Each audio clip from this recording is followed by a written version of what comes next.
Okay, continue. When does the above apply to an individual, 63, an individual is given a special opportunity to come close to God only during the 10 days of repentance. So, as we said before, one more time, so we don't get confused. You must do teshuvah every day of your life.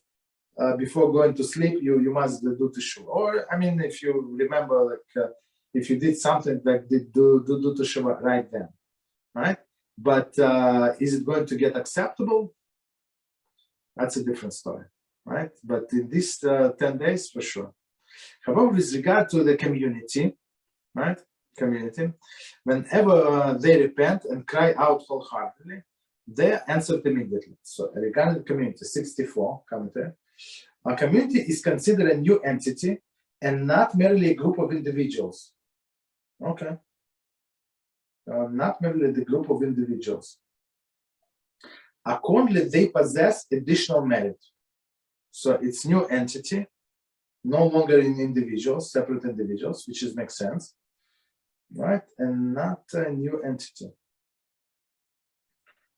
And is a new entity, not merely a group of individuals. Accordingly, they possess additional merit. So something in you is a seamless, right? At least that's how they start. Thus, Rosh Hashanah 18a declares that the teshuvah of a community can nullify a harsh heavenly decree, even though it has already been sealed. That's a very big thing, and that's why when some bad things are happening, that's for sure in the world. So that's why we go to the shul, we go and get together, we learn together, we pray together, we say Tehillim together. That's the power of community. So it's not like because we are bored, no, because it's a greater power, and power to nullify the decree, bad decrees. So one more time, however, with regard to community, whenever they repent and cry out wholeheartedly commentary, though the combined merit of the community is great, their prayer must still be sincere. I mean, just because they show up is not going to resolve the issue, right? You have to repent. You have to somebody, like maybe not the whole community, but as we learned in our morning class, Rabbi Dessler, so he said that even one person in some cases would be enough to do the show. But our sages say, look at yourself and that as that person. So everybody must look at himself as that person that is going to make this change. Okay, so continuing Psalms 78, it says, they flattered him, meaning HaShem, with their mouth and lied to him with their tongue. So basically they say all of the Leib, they did all of these rituals correctly, maybe a little fast, but okay. But it's all lies. They did not intend to do what they say. Their heart was not straight with him, meaning they had no intention to change their ways. Right? Neither they were faithful to his servants. Nevertheless, he was full of compassion, forgiving iniquity. So that's very, like, even though they were not sincere, but because they were together, so he was full of compassion to forgive iniquity. On this basis, Ta'anist 18a states that the prayers of a community need not be totally sincere, and that's what Rabbi Dessler said, right? So even one person, like somebody, like right, sincere. On the contrary, God will forgive them even if their call to God is not totally genuine, but at least they got together.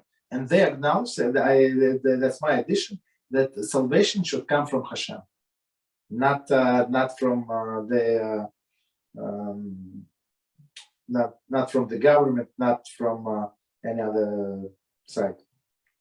Accordingly, Rabbi Akiva Eger questioned why Rambam requires the community to cry out wholeheartedly.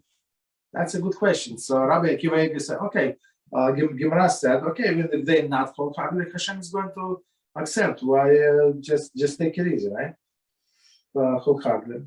As a possible resolution, he offers that this thesis that at the least one member, exactly, of the community must pray with a true sincerity for its plea. for atonement to be accepted. Right? That's at least somebody. Okay, not everybody. Okay, when said, but at least one member of the community. And now say you be that member. You get the schools, the merits of the whole community if you do that. I think it's a good idea to pray sincerely. So one more time, the whole sentence from the beginning. So it says, however, with regard to the community, whether whenever they repent and cry out wholeheartedly, they answer immediately. And the commentaries say throughout the entire year. So it does not have to be on Yom Kippur. So, or these 10 days of repentance. Individual, one more time. These 10 days is the fastest. Community on every day of the year. As Dvarim 4:7 states, what nation is so great that have God close to them? But and God, our Lord, is whenever we call Him, right? Whenever we call HaShem, He is close to us. So commentaries say 67. Yavamos 49b relates the following episode. King Menashe judged the prophet Ishayahu as worthy of death for contradicting Moshe's prophecy. Right? I think it was his grandfather. I think so. So for contradicting the Moshe's prophecy, which prophecy? How can you restrict our connection with God? How can you restrict our connection with the king? Complained. Moshe told us that God is close to us whenever we call Him, and in your prophecy implies that that only certain times when He can be found. But we just explained the difference, right? In the first instance, we said it's community. In Yeshayahu's prophecy, it's when individual. Nevertheless, Rosh Hashanah. So I mean, he killed him anyway. Yeah, who cares? He's guilty, not guilty, right? Unfortunately. Nevertheless, Rosh Hashanah 18a explained that Yeshayahu's prophecy is not restricted. On the contrary, Moshe prophecy refers only to a community, while Yeshayahu explains that during the 10 days of repentance, an individual can employ the same privileges. So Moshe's prophecy was only for the community, but Yeshayahu's prophecy was for individual, even individual. Of course, community, yes. I mean, there is no contradiction, but even individual, on this, in some sense, same level of the holiness, closeness of HaShem as community.